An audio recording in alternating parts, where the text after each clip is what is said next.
We're going to take a look at logging into the NVR via the front panel or using the NVR itself. So once we right click on the menu, we can click menu here. Once we right click on the mouse, we can click menu.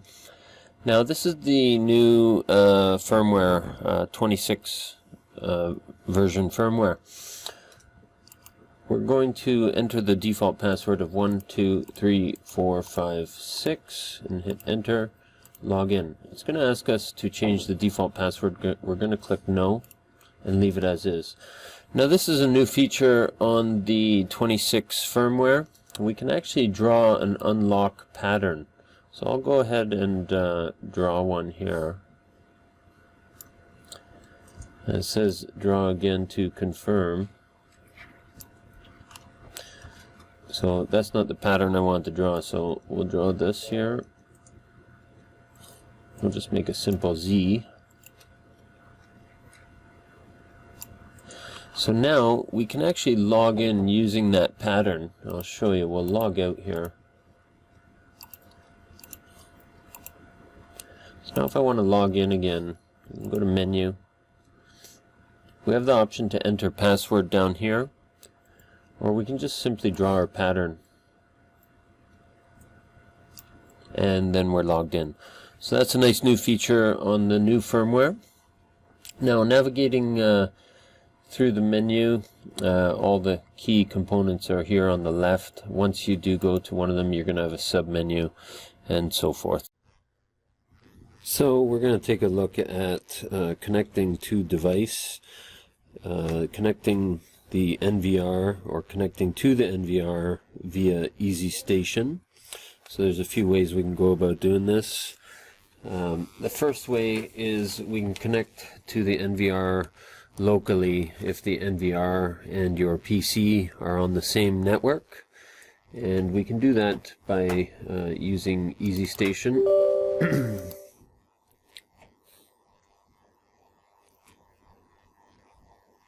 So once EzStation loads up here, we can log in. So if we're on the same network, we would choose encoding device. We can search the device here. So I know it's a 301. It's this guy here. So we're going to add this device. And we can see it's connecting up here. Now it's online. From this point, we can select control panel, and we can go to live view, and then we can basically add the cameras here. The other way to connect via EzStation is to connect through the cloud.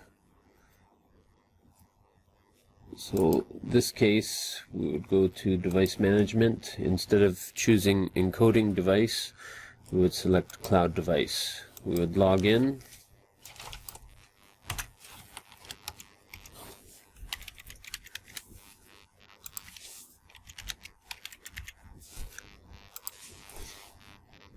Once we are logged in here, we will see the devices. They're offline. They're slowly connecting and coming online here.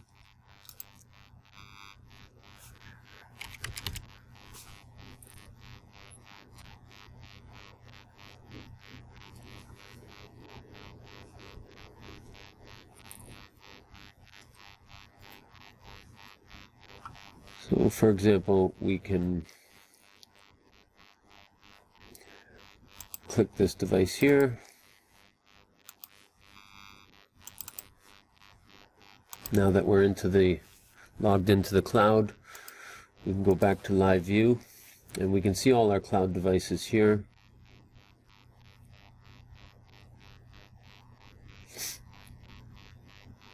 And at this point, it's just a matter of selecting a device. So here we are going through the internet, so you can see it will cut down the resolution. We can change the stream type to go to main if we like, and that will give us a much cleaner and more high resolution picture. We are going to take a look at how to connect to the NVR via a web browser. And to do that, as long as the NVR is on the same network, we can just use EzTools. So I have EzTools here on my desktop. We can double click that to start up EzTools. Once I start up EzTools, we're going to see a whole bunch of devices, either cameras or NVRs, which are on our network here. I'm going to narrow down the search just by typing in NVR. So we can see this NVR here is on the same network. Through EzTools, we can just click on the E for the Internet Explorer icon. Once we click that, it's going to bring us to the login page of the NVR. Now we will just enter in the default login here. And at this point, because the password is default, it's asking us to change it. We're going to cancel that for now. And I'm going to put it to a 4-screen layout, and we can select the cameras. These are Uniview cameras, or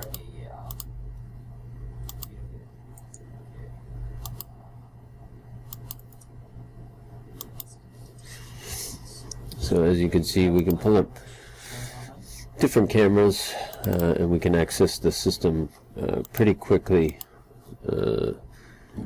through the EzTools on the computer, which is on the same network as the NVR.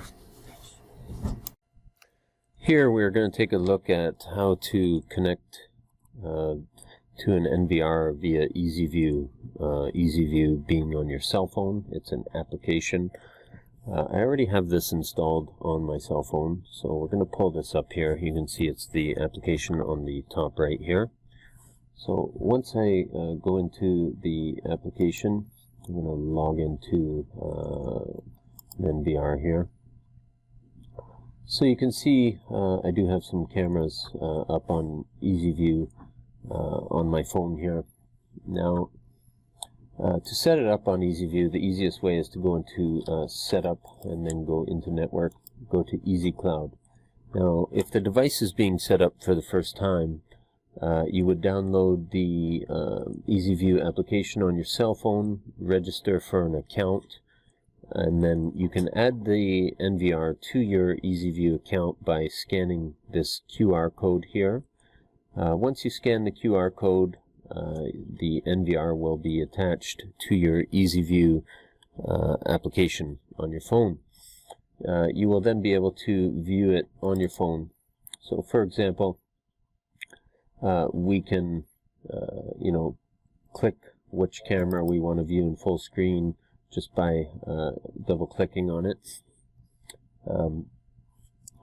But it's very simple. Once we are logged in, you will see the device under devices, which is here. Then at that point you can do live view, you can do playback, and view your cameras remotely from anywhere. As long as you have a Wi-Fi or data connection and your NVR has network connectivity, you will be able to view it. We're going to take a look at EzTools to calculate storage. So for example, once EzTools is installed on your PC, we can start that up. It has a nice feature here. So for example, it will bring up all the cameras and NVRs on the same network. We have this option here, or tab if you will, for disk calculator. So we'll do one for an example here. So a potential client says they want 2 cameras recording at H.265 with Ucode on basic. The frame rate, we'll say they want it at 15. We're going to add those 2 channels there, but we're going to say those are 4 megapixel cameras. So we're going to add those. Then the next 2 cameras, they want those 5 megapixel. So we're going to put that in H.265 as well, Ucode to basic mode, and we're going to select 5 megapixel, and we're going to change the frame rate to 15, and we're going to add those 2 channels. So you can add many more channels to give you an idea here, but once we select these 2 items here, we're going to ask the customer how much recording days they want to record for. So here we're going to select 30 days. And it's recording at 24 hours per day with 4 cameras, 2 of them being 4 megapixel and 2 of them being 5 megapixel. It's going to tell us that we need 1 2 terabyte hard drive. As you can see, we need 1,424 gigabytes to accommodate 30 days of storage, and those 4 cameras recording at 24 hours per day. So I hope that helps.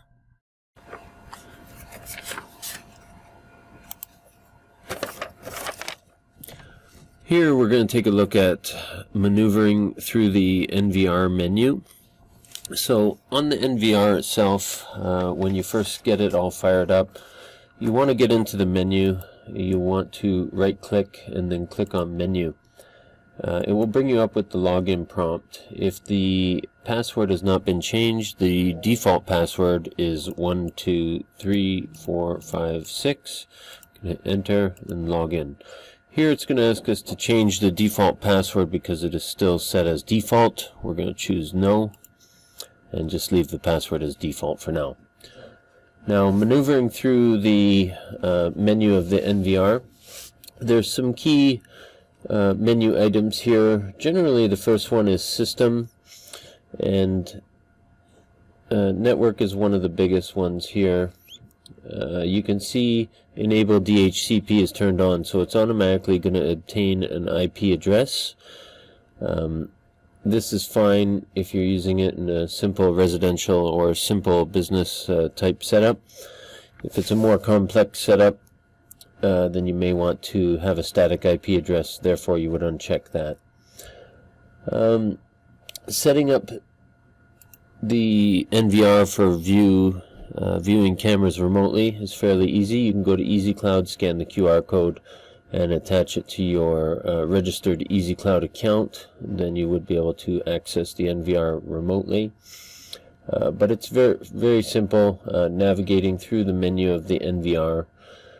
You also have the option to upgrade the NVR via cloud, which is a very important feature. You can click on Maintain. At this point, we can go to the Upgrade feature, and we have a tab up here. We can click on Upgrade by Cloud. If we click the check button down here, it's going to query the internet and look and see if it needs an upgrade. So right here we see we have current version B as in Bravo 322.3 P as in Peter 40, and we can see there's a latest version here below that, which is version 26. We're going to go ahead and upgrade the NVR now just by clicking Upgrade, and the device will restart after the upgrade. Continue. We're going to click Yes. So now you can see the NVR is obtaining the latest firmware from the cloud, and it's going to download the latest firmware and then proceed to upload it to the NVR. The NVR will restart. Generally, an upgrade can take anywhere from 2 to 4 minutes, but you can see how easy it is to upgrade the NVR. You can also upgrade the NVR from your mobile phone if you're connected via EasyCloud. You can also upgrade the cameras from your phone. So the system is very easy and very user-friendly. So we will let this upgrade. And then the system will restart and it will have the latest firmware.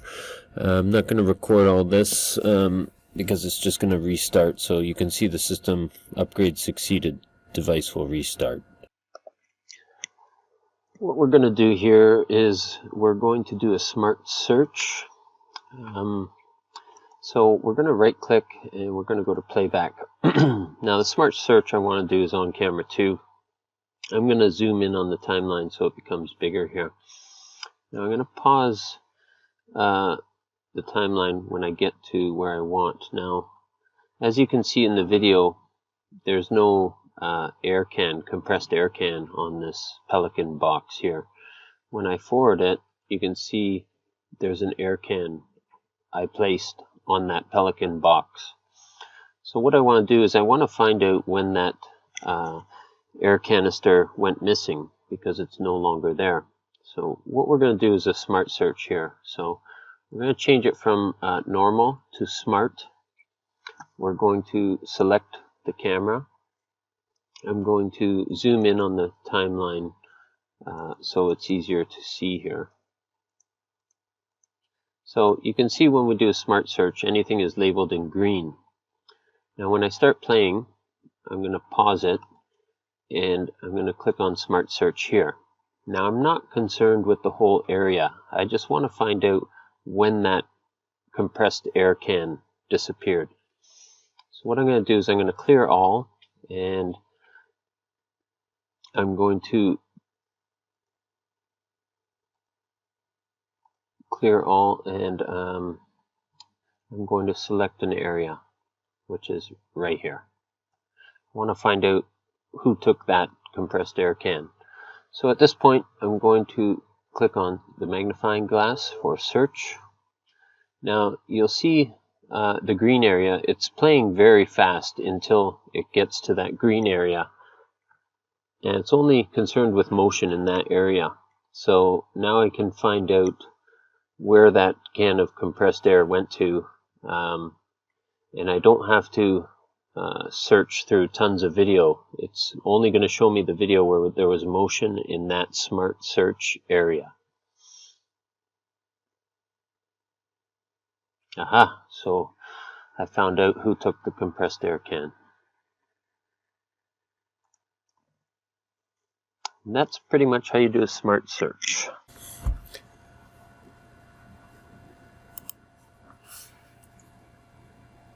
We will take a quick look at motion detection.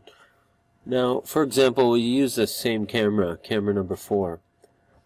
Now, we have the option to have the whole screen be enabled for motion detection, but say we do not want the whole screen. We can actually remove areas that we do not want motion detection. So say we only want motion detection set up as people come in and out this front door. We can have it set up something like this,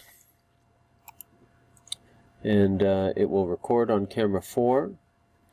We also do have the option to set up a buzzer, send an email, or have a pop-up window. For motion detection, I always recommend on an indoor setting of at least 50 to highest 85 for an indoor setting. So we will set this to around 50. Now, if there's any motion detected in that motion zone, it will trigger a recording. It would also trigger a motion alert. If you have the NVR set up on your EasyCloud account and you have notifications enabled, it will supply you with a notification that there has been motion on this camera.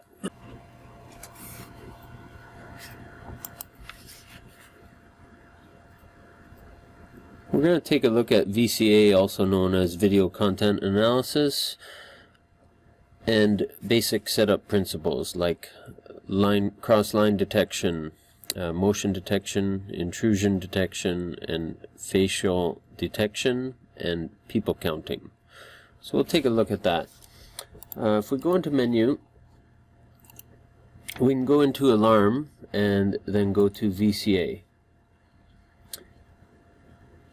If we select, let's select one of the more common ones, which is cross-line detection. We will actually select it on camera 4 here. Now we can enable cross-line detection, Now it's going to want some sort of line, so we'll draw a line here.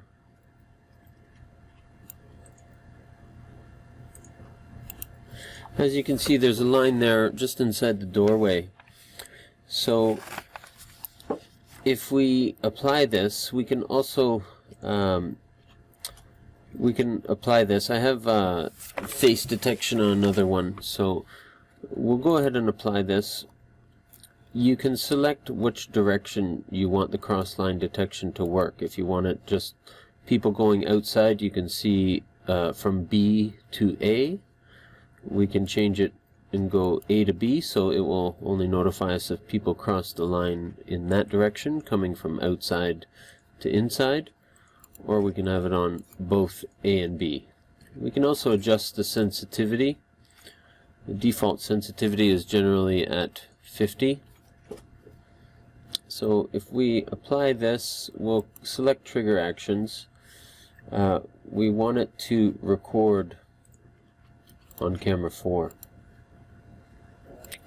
So now if somebody crosses this line either direction, it will enable a trigger action, which I've selected here, and it will start recording on that camera.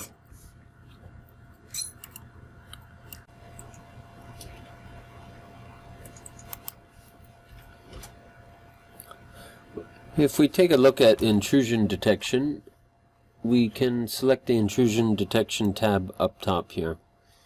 Now if we enable intrusion detection, it's going to want us to draw a box. We will select camera 4 again. We're going to enable intrusion detection. I'm going to select an area to draw here.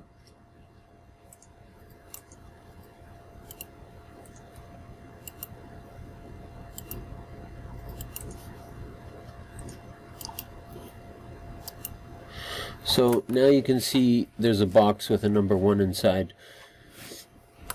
Now if we go to trigger actions, we can select to record on camera 4 and click apply.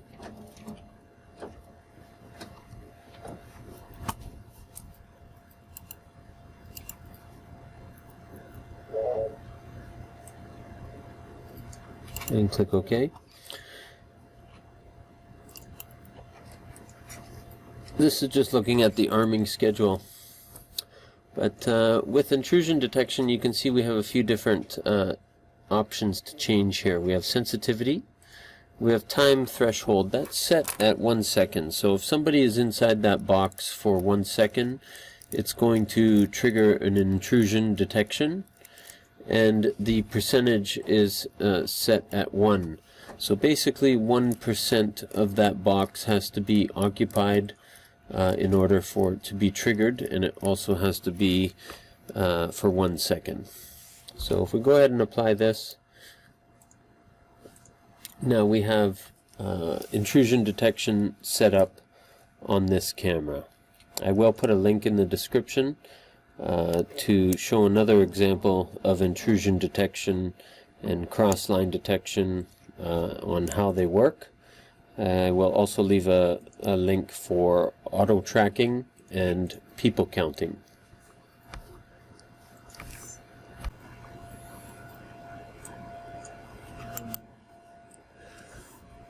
Here we're going to take a look at preview, user, and schedule setup basics. So again, once we get into the menu of the NVR,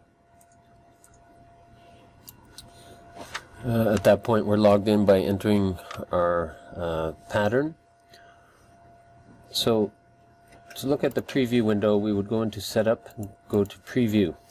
Now here we have the option to change it. This is only a 4 channel NVR, so we can only change it from 1 window to 4 windows on different NVRs, like 16 channels. You can change it to 16 channels or have many other options in between. Same with the higher channel NVRs.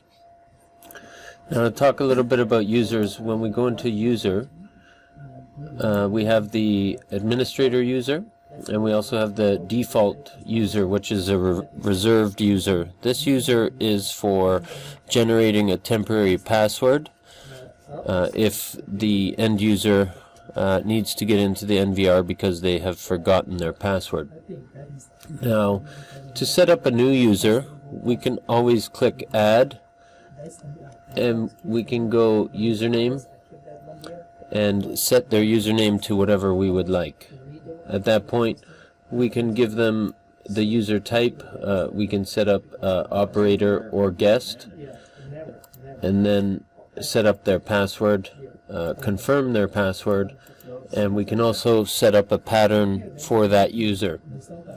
We can give them basic permissions, therefore to configure the NVR, upgrade the NVR, view and export logs, or restart the NVR. Now, we can allow them to view certain cameras if we want, just by clicking or unclicking that. We can choose live video and two-way audio and stuff like that. As for schedule setup basics, we can go into menu, we can go to alarm. Sorry, here we would see the schedule under storage. So as you can see here, this NVR is set up to record 24/7. We can change the schedule to record for motion only if we would like, just by changing the whole grid to green. It has a pre-record and a post-record. We can change the time there as well. We can have, normal recording on part of the schedule and motion recording on the rest, something along the lines of that.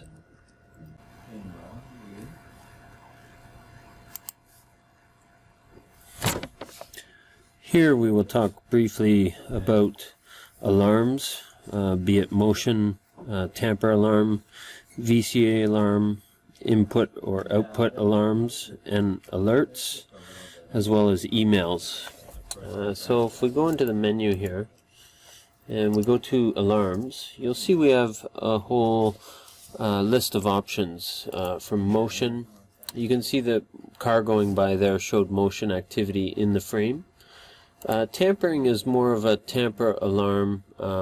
It would have to be enabled, but this would give a notification of tampering with the camera.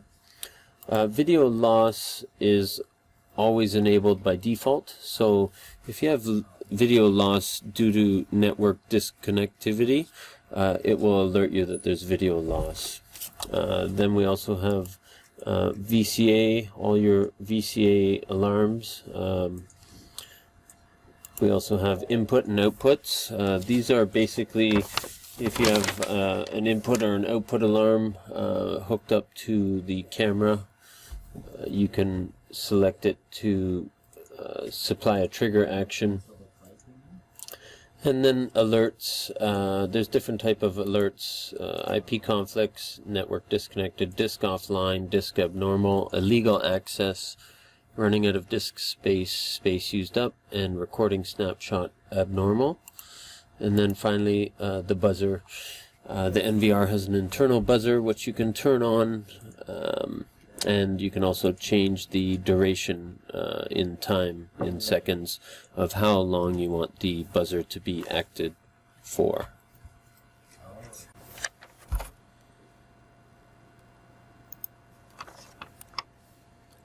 Here we will take a look at camera setup options in the NVR itself.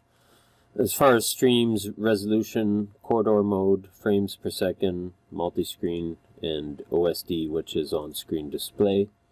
So when we take a look at the camera section, if we go into menu, we'll go to camera, you can see our list of cameras here that are connected. Under status, they will have a blue circle. We can click that blue circle. It will give us a preview of the camera. Now if we go under encoding, we can see that we have camera D1 which is selected here. The stream type is normal, and second stream is substream. The NVR is going to record in mainstream, So when we look at the resolution, this is what the resolution is set at, 1080p, 1920 by 1080. The bit rate can be configurable, and the frame rate as well. When you're setting up a camera for better compression, you always have the option, generally, if the camera is compatible, you have the option to select H.264 or H.265. If you're going to choose H.265 and the camera is compatible, I would definitely recommend to make sure Ucode is at least on basic mode. That will give you a far better compression rate, and you'll get much more usage out of your hard drive. You'll get more recording time.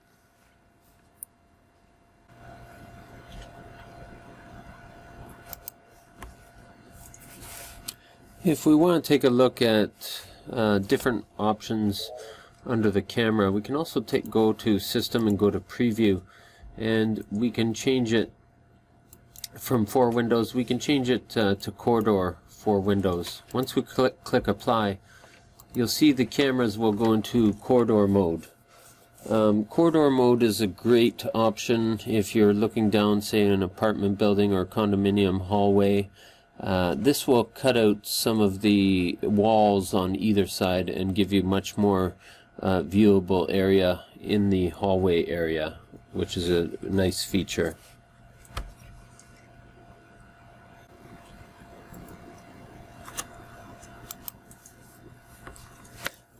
As far as on-screen display goes, we can take a look at that by going into the menu and going under the camera option. And then we select OSD, which stands for on-screen display. We can see camera 1 and 2 do not have a name on the actual image itself. So we can change this on camera number 2. We will change the name and we will call this back room.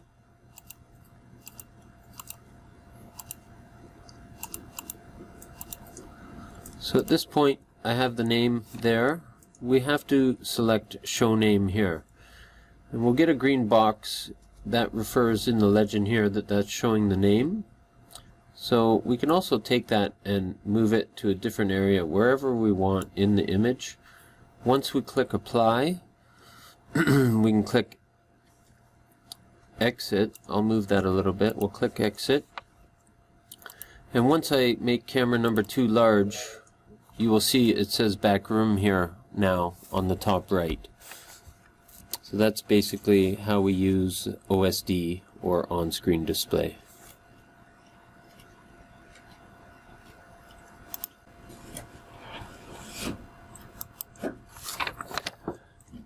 As far as hard drive capacity goes, you want to look at, how many cameras you would be hooking up to an NVR system. If the cameras are H.265 compatible. So we can take a quick look at that. If we go into Menu, and then we go into Storage here, we can go to Hard Drive. This will tell us the size of the hard drive. This is just a 4-channel NVR, so it's only a 1 terabyte hard drive, which is fine. But our NVRs are compatible with a 1 terabyte, 2 terabyte, 4 terabyte, 6 terabyte, 8 terabyte, and now a 10 terabyte hard drive. Some of the NVRs will hold multiple hard drives, and they also do offer RAID options on the higher end NVR systems. RAID is a nice feature if you cannot afford to have a hard drive fail and lose recorded footage. The RAID option will rebuild a faulty hard drive, which is a nice feature.